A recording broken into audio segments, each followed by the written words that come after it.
Hello and welcome to True Crime Diary, a light-hearted podcast on a serious subject.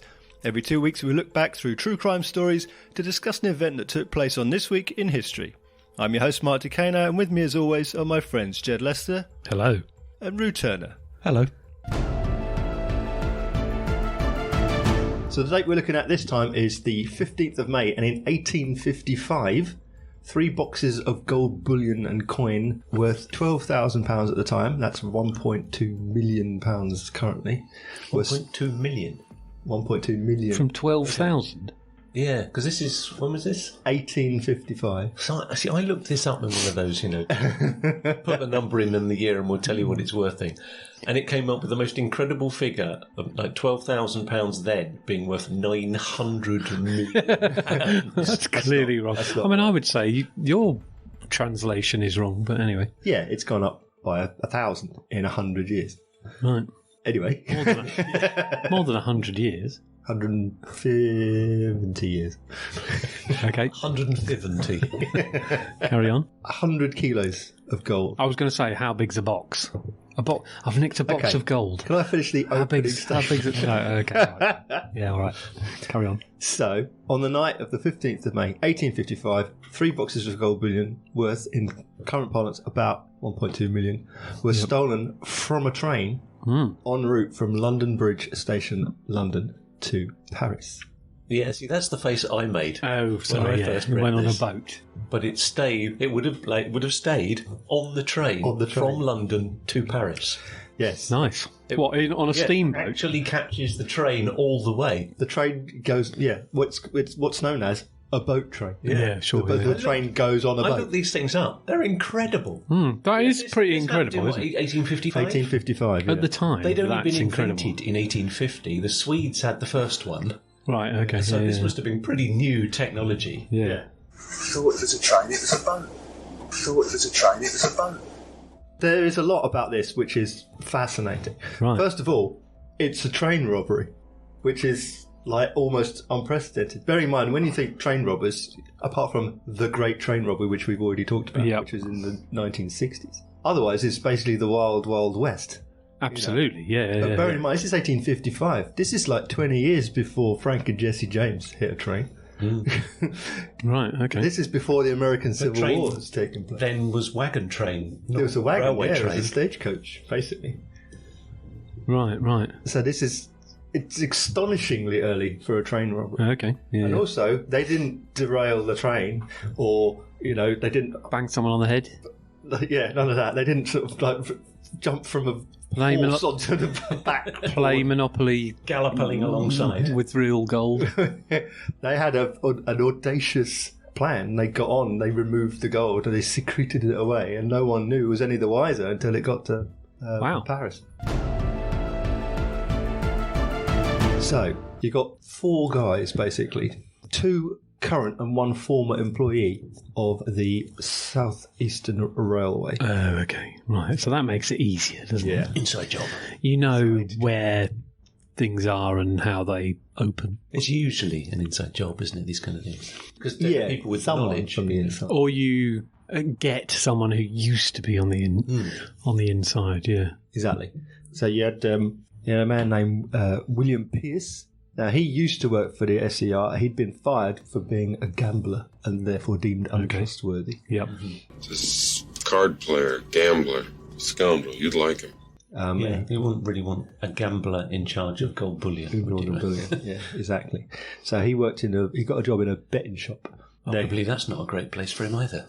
No. It's arguably a horrendous place. It's like getting an alcoholic to run your off licence. Well, exactly. You had a man named Burgess, James Burgess, and William Tester were 2 men who still worked for the South Eastern Rail.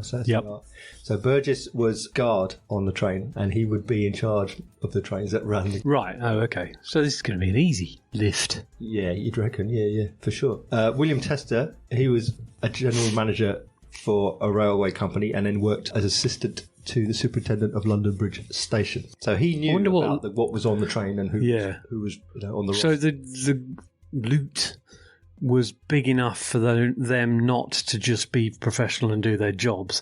They go, actually, do you know what? Let's just nick it.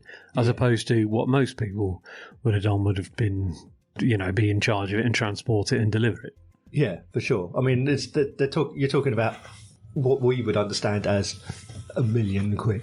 So, Quite, yeah. To them, when they're on £5 bob a week and it's £12,000, that's a lot of money. The fourth member of the gang was named Edward Agar. Now, he was a thief. He'd just done 10 years transport in Australia. He just got back. He was a professional burglar. I wonder who approached who. Well, the one who came up with the plan was the first person I mentioned, William Pearce. It was his idea. on the inside, and then the guy who had been on the inside, who knew kind of how it. He knew that there was gold on the train. There's gold in them trains. I get it. They're shipping the national debt through here in gold bars. So he met up with the others because of drinking in the pub. Yes, which is what they would have done. Around the sort of the London area. He goes to his old haunts when he used to be on the SCR. He was currently on the SCR. They would be there. So they'd all hang out and have a little bit of a chat. Did they all wear top hats and have handlebar moustaches? Was one wearing a top hat and the others Hamburgs? Yes. Okay, good. Yeah, very much so. Yep. And William Tester wore a monocle. That's gone out of fashion, hasn't it? Yeah. Am I right? No, that eye. your left is way worse than that. That eye is quite good, actually. That eye's terrible. I could easily wear a monocle.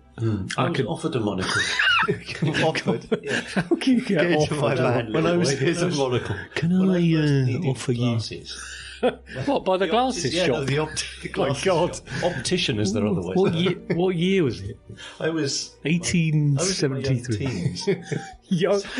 Imagine offering that to a teenager. The thing was, he said, look, you need glasses for that eye, but you don't need glasses for that eye. And have you... So you might as well just wait until you need glasses for both eyes and then get glasses. He goes, unless you want to wear a monocle. Like that, trying to be ridiculous to me. And I considered it seriously because I thought that'd be really good. That'd be so cool. And then he said, "Have you ever considered smoking a pipe?" I must have been 12 or 13. I probably had a pipe by then. So that was. Oh, yeah, you're right. It's not a glasses shop, is it? The opticians admit slightly faux offered, but But you obviously went. Oh, yeah, great. Yeah, so you could have done it. I wish I wish you had have done it. I'm going to say that I don't think I've ever seen anyone wear a monocle. You seen anyone in real life? Yeah, of course you have. Yeah. Where? I've never seen anyone. I don't think I have. The Lord Charles. Lord Charles. I nearly said Vivian Stanshall there, but he probably wore something for a laugh. But in fact, I think he does in the film. There you go. Oh, I've forgotten the name of the film. Die Hard. Vivian Stanshall's not in Die Hard. Indiana Jones. It'd be a very different film. Not the Monopoly bloke. Yeah. Because is that true? Mr. Monopoly. Ian Monopoly. Is that true? He doesn't. We all think he does, but he doesn't. I don't think I've ever seen anyone wear one. But anyway. Well, unfortunately, I need glasses for both eyes now, so it won't be me. You could have two monocles. You've kind of got what you've got, but they're in a frame. Binnacles. Yeah. Why aren't they called binnacles? Because there's already binnacles or binoculars. Oh, that's true. There's binoculars. There you go. You can have those sellotape to your head. Binoculars. Well, we have to stand over there to have a chat with you. You can only see things. Why are they not very far? Duocles. Yeah. Dicles. Yeah, dicles. So hang on. Did they wear monocles? One of them wore. Oh, they did. Right. Yeah. Monocle, Okay. Fine. Yeah. Good. One of them wore and monocle. That's why we started talking about monocles, because he was wearing a monocle. Right. Fine. Oh, I wouldn't mind to wear glasses. Top hats are unknown, and handlebar moustaches. Oh. Status of those is It has to be an unknown. opera hat, I think. Yeah. A collapsible opera A hat. ruff? No, it's too. Actually, there is an etching of Yes. Ian wearing a top hat. Yes. Brilliant. Handlebar kind of quite big sideburns. Yeah, nice bushy sideburns. Yeah. Is that in your etching? Yeah, William Tester, the monocle wearer, he had huge sideburns. Oh, he had everything. He had huge sideburns. He had the whole lot. Pierce had a top hat, Tester had the burns. At what point does sideburns become chops? When they're... Is it a bit of a grey area? Well, it has to be the shape of a mutton chop, doesn't it? Well, obviously, yeah. It's width. Yeah, but that's like as soon as it starts coming along beyond the... Well, if it doesn't complete the shape, then it isn't a chop. Width determines... You can have very small chops, though, can't you? Yeah, but it has no, to be, you can't. You can. No, you can't. Lambs are quite small. It was sheep, though. It's mutton, not lamb. Mutton chops. Yeah, mutton is sheep, so sheep's not small. Sheep is an adult. Oh, true. So you say lambs are small, but that's irrelevant. Sheeps. Sheep's not small. Sheep's are a nut. Anyway, hats. Monocles, beards, and hats. So, drinking in the pub. Pierce, the lead protagonist, so he knew Agar, the safecracker, the career criminal, from years before. So he had spoken before Agar was transported for 10 years. He'd already discussed the possibility of robbing the train. 10 years before? Yeah, so bear in mind he'd been dismissed, so time has passed. So when Agar returned to the UK, having been released from his transportation, they met up again for over a drink, and they just talked about it again. So he knew that how the operation worked. So basically, what they needed to do was they had 3 safes on the train, made by Chubb and Co. Nice. And they were top loading safes, so upward lifting lids, and there were 2 locks on each one, and the 2 locks were operated by the same. So the 2 keys would open all 3 safes. Okay, yeah. So of course, safes in those days were just a key. Yeah. So he knew that the best and easiest way to do it, to successfully rob the train, was to get copies of the keys. So the keys would be kept in London and Paris, and no person would have both keys. Right. So you could never have the same key. So it's locks you can't get access to. So the 10 years that he'd been away, basically they couldn't have done the job 10 years ago because the technology, like the ferry train or whatever, didn't exist. Is that true? No, because he knew the plan, so that the train and everything would have existed. Oh, it would have done. Right, okay. Yeah. All right, fine. So they had the idea, but they hadn't. He wanted the professional criminal bided his time, to come up with to have the plan. Sure. So him and Agar, so to speak, gelled. Yes. Then, in their pub conversations, they then brought on board. That was painful. The other 2, Burgess and Tester, to join their conspiracy. I have worked 10 years on this plan. It is a very precise and a complicated plan. So you got Pierce, Tester, Burgess, and Agar. Yep. They started to case the joint. So they went to 2 of them went to Folkestone, because the train would go from London to Folkestone to Boulogne, and Boulogne to Paris. Nice. So they went to watch what happened at points along the route. Good. Transferred the train. Obviously. Yeah. Yeah, exactly. They were principally looking at what happened with keys and the like. Because what happened when they went to Folkestone, they were checked before they went on the boat. Because obviously it was insured up until that point for the UK side of the operation, and then the French side of the operation. So ideally, though, you'd use what we'd normally do nowadays with shared key encryption, but in a physical sense, in that you send empty boxes that can't actually be unlocked, but you give them a key that can lock it. Yeah. But you can't unlock it with the key. It only locks. What the hell are you talking about? So you send the boxes to London, open. They put everything in the boxes, close the door, turn the key, but you can't turn the key back again. It just locks it. It just does that job for that. Yeah, so it doesn't matter whether journey. you've got the key or not. It doesn't. You have to wait until it gets to Paris. That key's useless for unlocking it. So wait till it gets to Paris. Then they have the key to unlock it. Did that thing exist then? No, that exists now. No, now. Well, it existed then. It's just back then, it was basically just like a door key. It's just it's the physical. Right. Okay. That's what you do now. Key encryption. No, you could have done it then, but nobody thought of it. I expect. No, they had a key held by the railway office on the Folkestone pier and one by the superintendent. Mm-hmm. But it turns out that the typical procedure was they only actually locked one of the locks. Oh my god! But you didn't know which one it was going to be. But if you didn't have a key, it wouldn't make any difference. Yeah, sure, yeah. But at least you had to have had both keys. But in terms of security, it's only kept closed by 2 locks. And it's the same 2 locks on all 3 safes. Yeah. But apparently, like when the procedure was just to lock one of car keys, you could start other people's cars. Yeah. In the 70s and 80s. Yeah. If you had a Pull the wires Ford Escort, if you had a Ford Escort, you could go to another Ford Escort. Oh my goodness! Yeah. You could do it with Beetles. You just shove your, starting the car in any Beetle, and it would work. Wow. Yeah. Some of them start with a screwdriver. Yeah, sure. It's very yeah. simplistic. So they did the legwork, looking at how it worked, basically, how the method. Well, we did come up with some information. Now, at one point, one of the captain of the steamship company who was holding one of the keys, he lost it. Dang it! So they sent all the safes back, to be refitted with new locks. And the clerk, who happened to be liaison between the SCR Railway Company and the Chubb Safe Company, was Tester.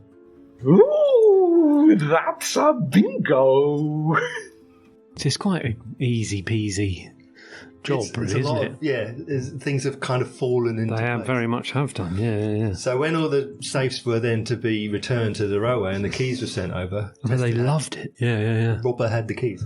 So, in your absolute classic crime trope, they moulded them in wax, got impressions of the keys in wax to make their own keys. And they could take all the time that they wanted and no one's looking over their shoulder or whatever. They could just do it and make copies. So I think I could be misremembering a bit. Isn't that how keys are made in the Great Escape from Alcatraz? In the movie, not in real life. Escape from Alcatraz. Yeah. There is a great film where it presses at a bar. In soap. Yeah. Classic stuff. The problem is that the Tester brought 2 of the same key, not one of each. Oh, okay. So although they had the brilliant idea of getting the keys and moulding the keys, they actually moulded the same key. Right. You got a 50% chance of having the right key then, especially if they only lock with one key. Yeah. So they've only got 1 key now out of the 2 that they need. So what happened was that Agar, using a false name, he sent some gold, and then he would go and collect it from Folkestone. So sent it from London to go and collect it from Folkestone before it went on the boat. As a trial?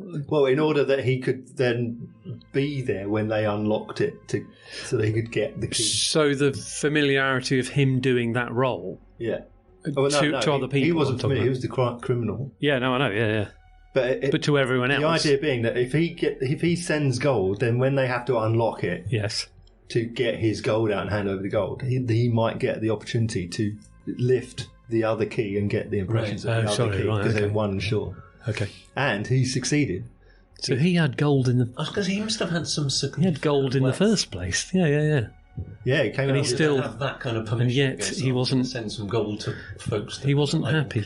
Yeah, I mean, you could put anything in the safe as the kind of... Well, not anything, but like some jewels or whatever, or pretend jewels.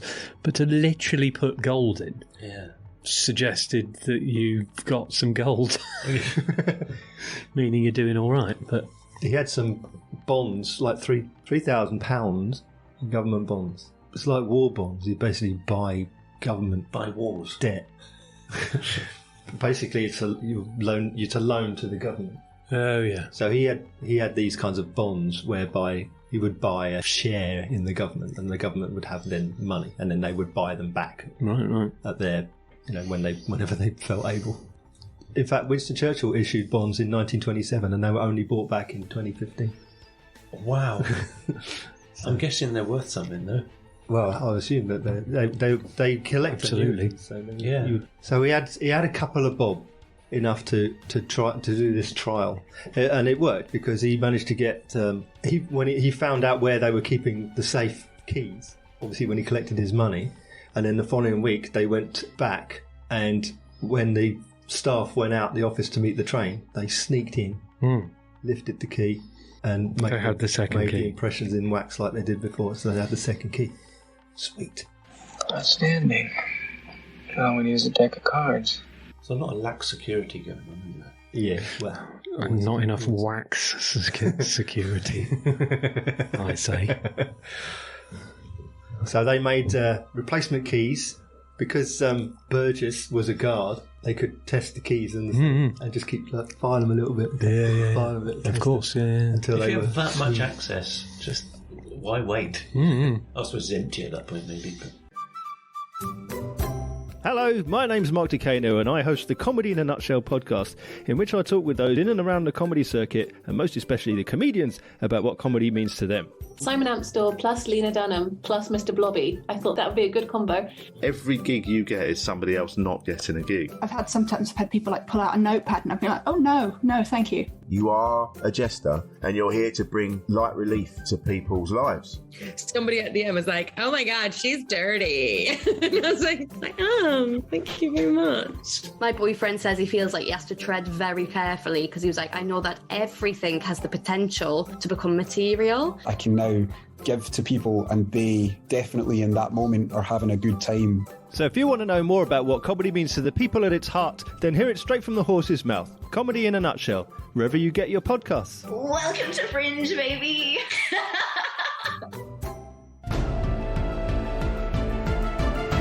So then, because the gold was weighed, they decided that they would do your classic Raiders of the Lost Ark. Oh, yeah. Bag of sand. Bag of sand. Well, a bag of lead in this. Fine. Sand famously not as heavy as gold. Well, it is if it's a big enough bag, but anyway, yes. They put a whole carriage of sand, basically. Yeah, sure. Full of sand. So they went to the Shot Tower in Lambeth. You know what Shot Tower is? Yeah, you know what Shot Tower is. There's one up the road from where I live. There you go. There's loads in America because of the Civil War. Not as many here now. Where someone would stand up and shoot people from a tower.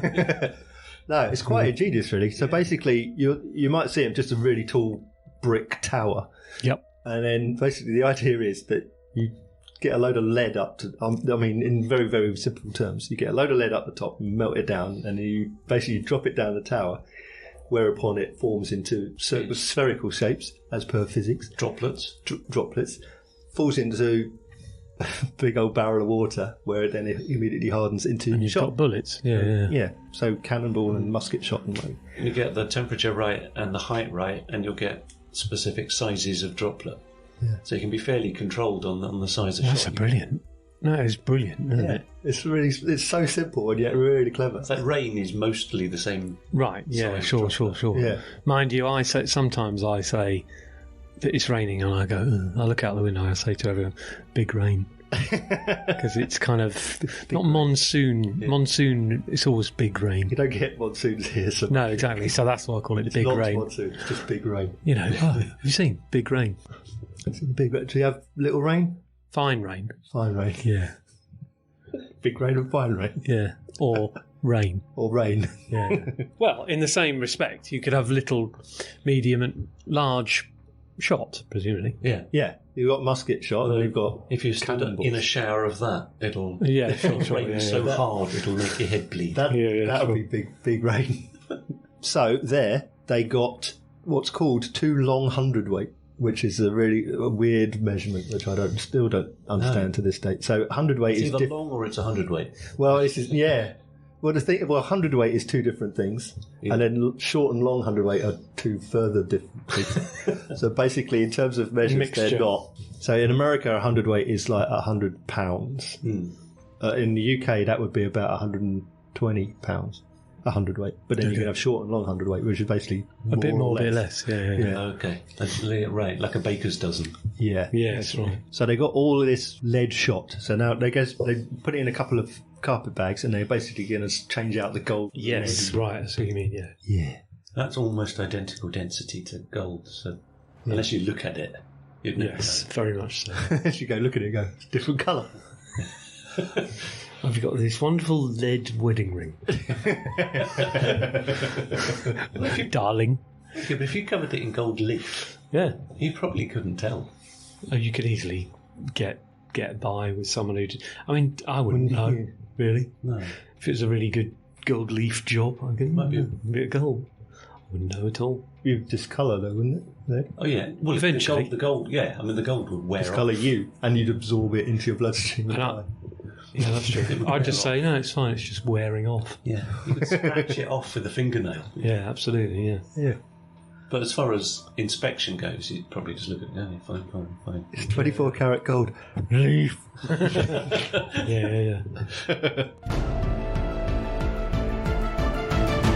As a visual kind of person, I just wondered what 100 kilos of gold physically like a looked big. like. So it's about the size of 4 Viennettas. In boxes, yeah. It is, isn't it? Yeah. Or 9 boxes of Jaffa cakes. Actually, no, there's double. That's a double packet. So it's like a big Rubik's Cube shape, isn't it? It's a cube. It's just a cube, but I'm giving it a big version. Now they're ready to go. So what they do is they need to find out which day it's going. The gold is going on the train. Yep. So they hang around outside London Bridge Station every day. On the day that the gold is going to be on the train, Burgess would come out, wipe his face with a handkerchief, and that would be the signal to the others who are waiting to get on. That's the train they need to get. That's the one. Yeah. Okay. Yeah. Good signal. Yep. 15th of May, 1855. Burgess wipes his face, and they know it's game on. Has he got a cold, or is he? I don't know. I didn't see him. Did he blow his nose? He's sweating. Oh, hang on. Let's get him. He wiped his neck, not his face. Exactly. Let's just get on board. See how we get on. So, Agar and Pierce get first class tickets to Folkestone. Pierce got into the first class cabin, got on his seat, and Agar just in a normal carriage. In a normal carriage. Yeah. Agar slipped into the guard's van and hid underneath Burgess's overalls. Yes, because he did slip in, but he kind of just got in because he knew the person who he knew the was person. Yeah, fine. Yeah. So he went in, and Burgess like cover him up, right? Hide there. Hide there. Under a coat. Under overalls in the train. I mean, it was just in case anybody sort of looked in, but it's only him on the coat. Yes, once it's underway, and no one is going to look in because it's his job. Yeah. So, the minute the train pulls out the station, away they go. Signal. So, again, only one of the locks was locked. Yep. And they've got keys for both. So, in pretty short order, they got the bullion boxes out. Right, so they did it straight away, basically. Chester has gone ahead to Redhill where the train's going to stop, so they want to start unloading the gold immediately. Yeah, of course, yeah. So the first are they like weighing up? Yeah, putting a bit more sand in. Yeah. Are they? Is that what they're doing? Or they probably will they know exactly how much stuff weighs? I don't know. There'll be some sort of. Well, they log. know whether it would weigh the same as it was when it left. Yeah, as to when it arrived. But how do you know what that weight is?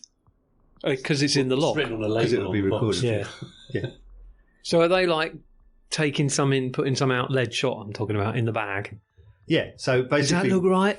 What they did was they took these boxes out of the safe, and the boxes had like a wax seal and iron bands around them, so the boxes are secure. Right. But what they did was they basically just took the bands off, weighed the gold on a scale they brought. Oh yes, right, yeah. And then put that much lead in the box. Of course, yeah. Put the bands back on and redo wax.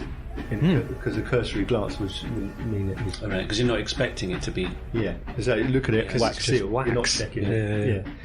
And put it back in the safe. Yeah, right. Yeah, okay. That can be done quite quickly, I presume. Yeah. I don't know how big a box is. Is that or is it a chest? How many kilos was it altogether? 224 pounds they took. That's a little over 100 kilos. I'm 70 kilos, so it's like me and a bit more. Yeah. So not tons and tons. Times 3 of you. Is that times 3 boxes? That's the total. So that's total. Yeah. Oh right. I mean, it's not light. 2 people could carry it. You in 3 bags, basically. Yeah. You and a bit in 3 bags. Me and a leg. So it's not big at all, is it? Well, the standard limit for let's one do it man... in if the unit is roux. How many? How many roux was it? So your head to your shoulders is 1 bag. Your torso is another. Your legs is another. So it's kind of holdall kind of size. I was going to say, yeah, it's about the size of 3 cases that you could put on a BA flight in the hold. Okay, yeah. In weight. Those roll-along ones. No, or like a massive... Before, yeah. 25 kilos.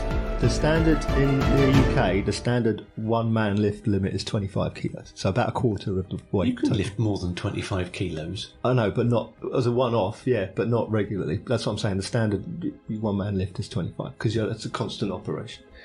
So that's about a bag of cement, basically, is the weight in terms of weight. A bag of cement, right? Okay, so 4 bags of cement. 4 bags of cement. Okay, or 1.25 rooms. Yeah, basically, yeah. Okay, so I would say they'd do that quite within an hour, half an hour. They could have done all those, couldn't they? Done all the lifting and the weighing. Yeah, maybe so. The waxing. Waxing and waning. Mind you, Red Hill's not very far away. Red Hill, 35 minutes from London Bridge. There you go. That's how long they got. Yeah. Well, they're opening the boxes and then they've got to reseal the boxes as well, and they're weighing and then rechecking. So in half an hour, they'd say they'd done a safe's worth. They'd done a third of it. Okay. Right. Technically, you don't have to have done it all by then. It would help because they could start offloading and then, it's gone, basically, isn't it? Forever. The other telltale will be that each of these rattles. Because it's shots. Yeah, you're right. Yeah. You pick it up and you'll hear it rolling from one end to the other. I wonder how if you put the whole lot in wax there, then it would stop it, but anyway. If it's packed, it'd be fine, but and if they're misshapen, they won't roll. No. Packed in. Yeah. So when they reach Red Hill, they've done a box. Oh, right. Okay, there you go. Yeah. So Tester, who'd gone on ahead to meet them at Red Hill, he's now got a bag of gold. Yeah, nice. And he heads straight back to London. Does he? So he can check in back at the office where he works. And now he's got an alibi. Oh, right. Oh, I see what you mean. Because he was that's quite clever. I would have just run for the hills on a horse and cart. Pierce, meanwhile, who'd been in the first class carriage, he then moves back down to the others so that when they unload the other 2 boxes, there's another pair of hands. Mm-hmm. Yeah. So they do the same then. Between there and Folkestone, they do the same. They've got a bit more time, though, haven't they? They've got a bit more time. Yeah. But, unfortunately, they didn't have enough lead for the weight of all the gold that they had. But, of course... smart people stop. The smart people would do what... We've got enough. Let's leave the rest. But greedy criminals don't. Yeah, sure.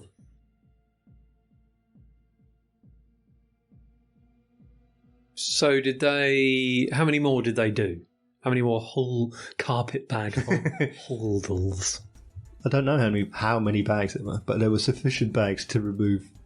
I mean, understanding that they were weighing it in the train as they did the exchange. Yes, they weren't weighing it very accurately. No, I know, they but knew it doesn't they need to be that accurate. You need to. It needs, it just goes to that bit on the dial and like. Yeah, but I mean, they did leave. Are as smooth as they are now, either. So they did leave some gold behind, but not nearly enough to cover the discrepancy. Okay, yeah. But they were going, oh well, it don't match. So we'll leave a bit of gold. But, I mean, it was way off. Left more. Yeah. So it'd be picked up as soon as it's first weighed. Absolutely, yeah. You must realise that, though, when you're doing it. Yeah, let's make sure. Whatever happens, make sure that this weighs the same as when it weighs. Gold! And then they'll be enough for 100 bags. Delayed in tracking down what on earth happened. Because if it's just like for value storage of bullion, it could well end up at the other end and not be opened. It's like it's essentially sealed, it's valued. We've weighed it. Goes, in storage, like Indiana Jones. Yeah, exactly. In the back old of the archives. Exactly. Yeah. So, but it didn't weigh only the same. when it's needed to be gold again. Absolutely. Yeah. It could be years. But that didn't happen. No. Is that the case? They did weigh it. They did weigh it. Yeah. Well, they obviously weighed it. Yeah. Wait. Having put all the gold in the carpet bags, they cleared up. When they got to Folkestone, Pierce and Agar went back to their seats in first class. The 2 tickets that they Yeah. They went back to their seats. Again, alibi. With their carpet bags. Yes. They're very heavy carpet bags. Yeah, sure. Until the train stopped at Dover before it got on the ferry. Yes. There they disembarked. Yep. Threw the keys and everything into the sea. Oh, yeah. And got the next train back to London.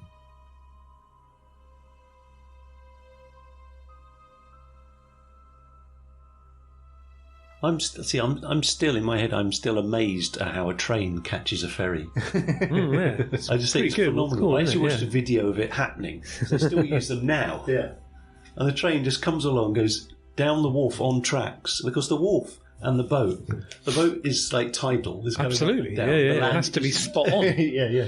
Has to be So it just goes absolutely on the tracks, down the wharf, onto the boat. And if a railway line is misaligned by a centimetre, the trains come off. Mm-hmm. Sure. So by this point now, everyone has returned to London or is on their way back to London. Yeah. Gold in hand. Well, hang on. They've weighed it at Folkestone. Well, no one's. It's again laxness that just makes life easier. Yeah. They didn't lock everything properly. They left the office unlocked when the keys are out. Yeah, etc. By the time it arrives in Boulogne, someone actually notices that the bullion boxes are damaged. Obviously, they've been interfered with. Jimmied. But they didn't mention it because Folkestone didn't mention it. Of and course. Then when they weighed them, they found that one of the boxes was 18 kilos lighter than it had been when it left London. Sure. Yeah. And the others weighed slightly more. So wherever they've been jimmying between boxes, they've completely ballsed up the weight. They're probably not weighing them then. They're supposedly weighing them, but they're guessing it, Okay. But they didn't really report it until it got to Paris, and then they went, hang on. Was it purloined in Boulogne? It was purloined in Boulogne.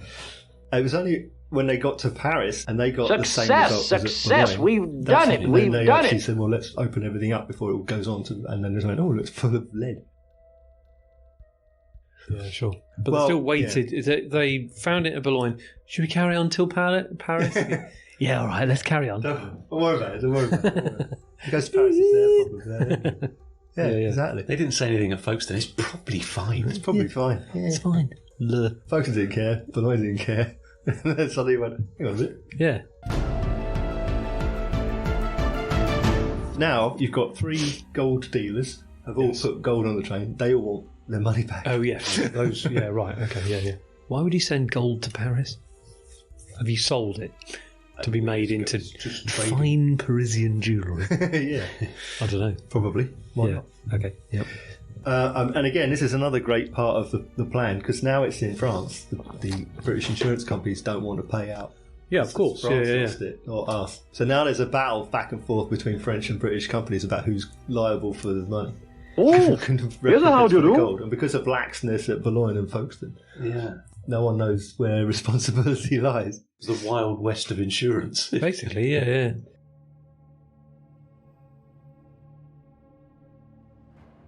The French said that, and they said, well, in Boulogne and in Paris it weighed the same. It must have happened in England. It's nothing to do with it. Yes, good point. Yeah, good point. Well, also, people in Folkestone would have gone, well, yeah, it was less. Because that's when they weighed it, wasn't it? Or on the ferry. Or maybe it happened on the ferry. That's true. Then that would have been a right old legal minefield, wouldn't it? If it was literally done on the mid-channel. So, reward, £300 goes into the papers. Is that all? It's 3% of 12,300, so it's 2.5%. Yeah. It's not a lot, actually, is it? That's what I'm saying. I'll stand by my initial reaction. Is that all? Is that all? Yeah. But, I mean, even so, £300 is a lot of money. Yeah, on the basis that they'll be earning £2 a year or something ridiculous. So, do you want to, like... A claims man is a doctor and a bloodhound and a cop and a judge and a jury and a father confessor all in one. You get your share, which, knowing crims can be a bit thin. Sure, yeah. Or point some fingers and definitely get 300. You say definitely, yeah. If you live. Yeah. So our criminals now start melting the gold down to make little bars of gold. Nice. They make little 100 ounces. And they find it's just lead with gold leaf. What's the matter? You feel sorry for insurance Now, companies? of course, as always happens, their relationships started to break down. Because during the long, laborious process of melting down all the gold and making new ones, there was one of the crucibles, they were melting it down, cracked, spilling molten gold everywhere, and there were lots of arguments and things like that. Spillages are probably worth a lot of money. Yeah. They sold the gold to a fence named a sword, and then they split what they got, the money they got from him, equally between them, and they all did quite different things. So Burgess bought Turkish bonds and shares in a brewing company.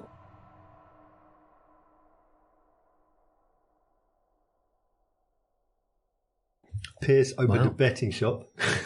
Pierce the gambler opened a betting shop. Yeah, sure. He said he won the money in a horse race. Tester bought Spanish bonds, and then he left the Southeastern Railway to become a manager of a Swedish railway company. Oh. Agar bought a carved wooden Indian.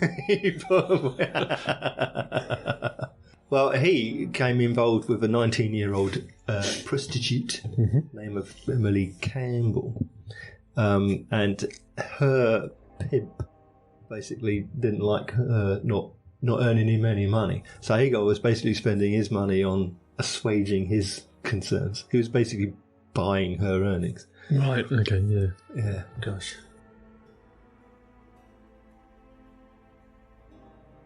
Now, because of this back and forth of money between this pimp and Agar, there was the police thought it was. You've got 17.5% in T-bills amortized over the fiscal year. 8% in stocks and bonds. Okay. Yeah. Although they didn't really have a lot of evidence on it, he still got arrested and went to trial because everyone was convinced that there was a fraud involved. And he was found guilty and sentenced to transportation. But ironically, there wasn't anything. But there wasn't any. He nicked a load of gold. He nicked a load of gold, but he wasn't arrested for that.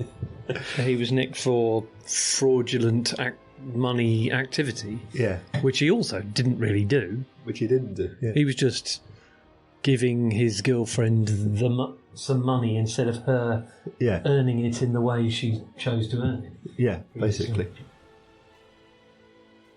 While he was waiting to be transported, he got his solicitor. This will be best and richest. And he said, asked for that money to be given to Pierce. He wanted this money to be used for his girlfriend and child to be supported. But of course, Pierce, being a criminal, said, yeah, I'll do that. And then didn't give it to him. Of course he didn't. Yeah. So it's all fallen apart a bit. Yeah. The problem is that the girlfriend, not getting any money, went to see the governor of Newgate prison and said, I haven't got any money. I can tell you everyone who was involved in the bullion robbery. Right. Oh, wow. Is the 300 quid still available? Yeah, sure. I didn't see that coming. The police found where the gold had been melted down. They found specks of gold. Yep. Agar, although he was interviewed and said nothing, then later found out that Pierce had reneged on his deal. So when they interviewed him again, he agreed to That's turn funny, it's Queen's ironic, I evidence get that. and give all the full story. Okay. And he told them everything that happened. They all went to trial. Burgess, Tester and Pierce pleaded not guilty, but in 10 minutes they were convicted. In 10 minutes? In 10 minutes. Sorry, they were found guilty. Even though they... In 10 minutes. Yeah. The jury found them guilty. Even though they'd all pleaded not guilty. Not guilty. You are. 10 minutes. There's barely enough time for people to file into the room, isn't there? Yeah. All rise and sit down. All rise. 10 minutes the jury said guilty, all three men. Wow.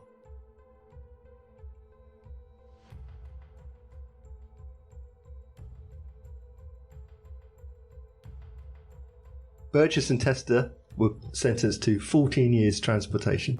What does that mean? You go to Australia and you break rocks or something? Yeah. That's not great, is it? Nice weather.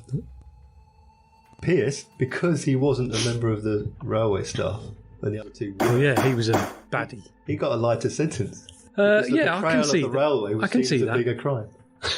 His past has got nothing to do with the current that case. So I kind of agree with that. As you say, betrayal. Was it badged like that? Betrayal of the railway.